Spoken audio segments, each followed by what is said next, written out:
Hey everyone, it's Alain. Nice fall evening here in Missoula, Montana. Wanted to discuss something that Wim DeMare and I discussed this morning. He interviewed me for one of his podcasts, and I really encourage you to check out his, Wim's blog, his podcasts, and everything else he puts out. A lot of great information. But this morning when we were talking for his podcast, knowing that I was a licensed attorney here in Montana, he wanted to talk a little bit about legal aspects of defending yourself.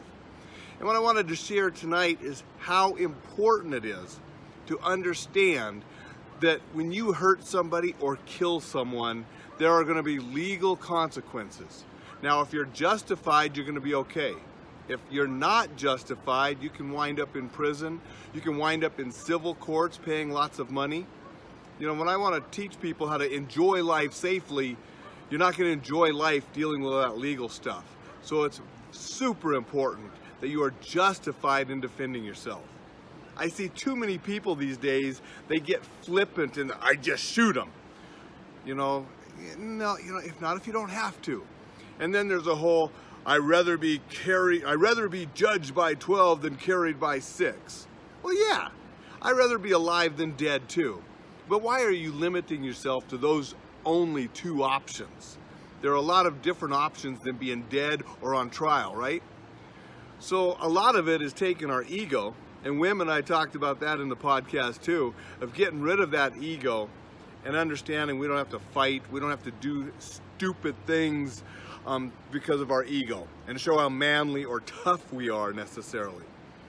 By all means, if somebody tries to hurt you or kill you, I want you to defend yourself with everything you have, with the justifiable use of force, which means if they're trying to kill you or seriously injure you, you can kill them to stop the threat.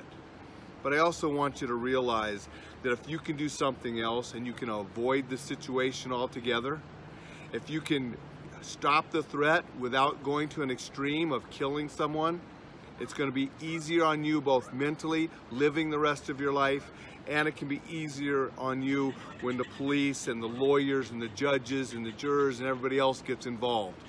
And we're going to have to look at our social media, and everybody's recording stuff, and what that social input is going to be on things too, because we see that happening. So awareness and avoidance, so critical. Don't put yourself in a situation where you have to legally defend yourself if it's not necessary. And that's, I don't want you second guessing it. If a guy's coming at you with a knife or a hatchet and wanting to kill you, you do what you have to do at the time. But what I want you to second guess, why did you go to the place where the guy came after you with a knife or a hatchet?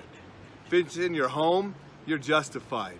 But if you're doing stupid things with stupid people, stupid places where violence happens, maybe you should rethink that.